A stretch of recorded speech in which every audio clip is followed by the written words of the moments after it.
उसके बाद आता है छोटे से pre commencement expenditure. Pre commencement expenditure क्या होते हैं और इनका ट्रीटमेंट क्या होता है। प्री कमेंसमेंट एक्सपेंडिचर डेफिनेशन में पूछ सकता है क्या होते हैं, और इसका ट्रीटमेंट जो है वो भी पूछा जा सकता है, गिवन भी है न्यूमेरिकल्स में। अगर ये प्री कमेंसमेंट एक्सपेंडिचर का मतलब है वो तमाम एक्सपेंडिचर जो बिजनेस शुरू होने से पहले आपने इनकर किए हैं, और जिसका होली एंड एक्सक्लूसिवली मकसद यही था कि आप बिजनेस इनकम कमाएंगे और उसके ऊपर टैक्स चार्ज होगा। अब प्री कमेंसमेंट एक्सपेंडिचर में कौन कौन से खर्चे आ जाते हैं। आप फिजिबिलिटी स्टडी कर रहे हैं वो, आप प्रोटोटाइप्स जो हैं वो बना रहे हैं वो, ट्रायल प्रोडक्शन एक्टिविटी जो है वो, ये तमाम चीजें जो है ये प्री कमेंसमेंट एक्सपेंडिचर में आ जाती हैं। फिर ट्रायल, टेस्टिंग, प्रोटोटाइप्स, सैम्पलिंग, ये सारा कुछ आ जाता है। लेकिन अगर आपने कोई एसेट खरीदे हैं, प्लांट, मशीनरी, लैंड, ये कभी भी प्री कमेंसमेंट में नहीं आते, ये नॉर्मली ही ट्रीट हो रहे होते हैं। अगर आपने कोई भी प्री कमेंसमेंट एक्सपेंडिचर किए हैं तो आप उन्हें कभी भी expense out as it is नहीं कर सकते। आप उन्हें क्या करेंगे, आप उन्हें 5 सालों पे अमोर्टाइज कर रहे होंगे। जैसे एग्जांपल है, कॉस्ट ऑफ सेल्स में 80,000 रुपया इंक्लूडेड है फॉर टेस्ट रन। अब ये टेस्ट रन है, ये प्री कमेंसमेंट एक्सपेंडिचर है, उसने खर्चा शो किया हुआ है, ये अलाउ नहीं है, ये क्या हो जाएगा, एड बैक हो जाएगा। तो हम क्या, एड बैक हो जाएगा, फिर हम 20% हर महीने क्या करेंगे, एक्सपेंस शो कर रहे होंगे। 80,000 इंटू 20% लेंगे, जो जवाब आएगा 16,000 होगा, वही हमारा क्या हो रहा होगा, एक्सपेंस शो हो रहा होगा। तो इट मीन्स जितने भी हमारे प्री कमेंसमेंट एक्सपेंडिचर होंगे वो हमें एक्सपेंस अलाउ नहीं होंगे, वो हमें डिसअलाउ हो जाएंगे। लेकिन हम उससे फिर 20% के ऊपर अमोर्टाइज कर रहे होंगे। अगर 1,00,000 रुपए की फिजिबिलिटी रिपोर्ट बनाई है तो इस 1,00,000 को हम 5 पर डिवाइड करेंगे। हर साल 20-20 हजार जो है वो हमारा प्री कमेंसमेंट एक्सपेंडिचर के तौर के ऊपर क्या कर रहे होंगे, शो कर रहे होंगे। एक एग्जांपल देखते हैं, कहता है जी, briefly explain the tax treatment in respect of each of the following independent situations. उसने हमें कुछ इंडिपेंडेंट सिचुएशंस गिवन की हैं, इनका हमने क्या करना है, टैक्स ट्रीटमेंट बताना है क्या और क्या नहीं है। पहला है जी, Aija private limited has revalued its building in accordance with the international accounting standard and consequently charge depreciation on revalued amount. तो टैक्स में हम सिंपल कह देंगे कि टैक्स में तो रीवैल्यूएशन का कंसेप्ट एग्जिस्ट ही नहीं करता। अब चूंकि इसने रीवैल्यूड अमाउंट के ऊपर डेप्रिसिएशन चार्ज की है, वो इसको अलाउ नहीं होगी, तो वो हम क्या कर देंगे, वो हम डिसअलाउ करवा देंगे। और फिर क्या होगा, जो भी ओरिजिनल कॉस्ट होगी उसके ऊपर टैक्स रूल्स के मुताबिक क्या की जाएगी, डेप्रिसिएशन कैलकुलेट की जाएगी। फिर कहते हैं जी, Aija private limited during the year has opened an overseas office in France. France में उसने कोई ऑफिस बनाया and claim initial allowance and depreciation on eligible depreciable assets purchase by the office. और उसने उसके ऊपर इनिशियल अलाउंस और डेप्रिसिएशन क्लेम करना चाहिए। अब इनिशियल अलाउंस तो कभी भी क्लेम नहीं हो सकता, बिकॉज वो उन एसेट पे ही क्लेम होगा जो पाकिस्तान में इस्तेमाल होता है। तो डेप्रिसिएशन क्लेम कर सकती है ये, इनिशियल अलाउंस कभी भी आइजा प्राइवेट लिमिटेड क्लेम नहीं कर सकती एज पर द इंटेंजिबल और as per the initial allowance rule. उसके बाद है, Uzair limited has charge impairment in respect of one of its depreciable asset. The commission is of the view that impairment expense will not be allowed as an expense.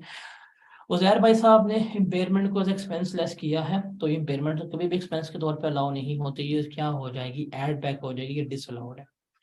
फिर कहता है जी, Uzair limited has discontinued a major product line of its business and envisages selling of the machinery related to this product over a period of 1 to 2 years to get the right price. Uzair Limited wants to claim depreciation on the idle machinery until disposal.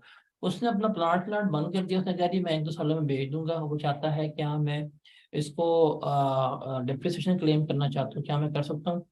तो जब तक वो उस asset को dispose of नहीं कर सकता उस वक्त तक तो वो डेप्रिसिएशन क्लेम कर सकता है।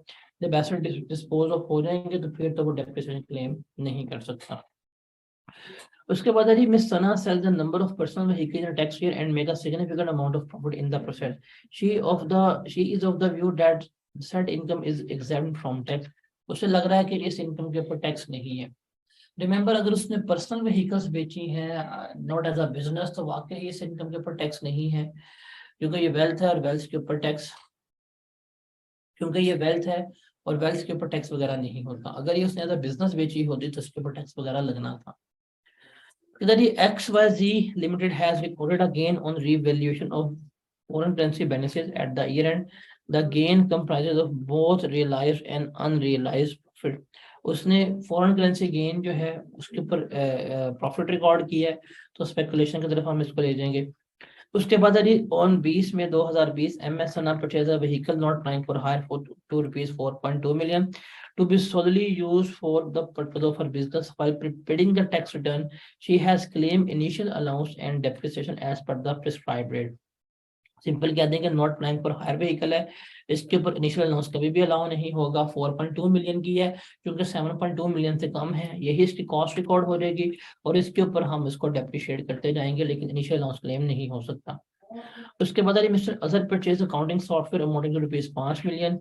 The software has a useful life of 30 years. 5 million का उसने सॉफ्टवेयर लिया, 30 साल उसकी लाइफ है, हम उसको 30 पे डिवाइड कर देंगे।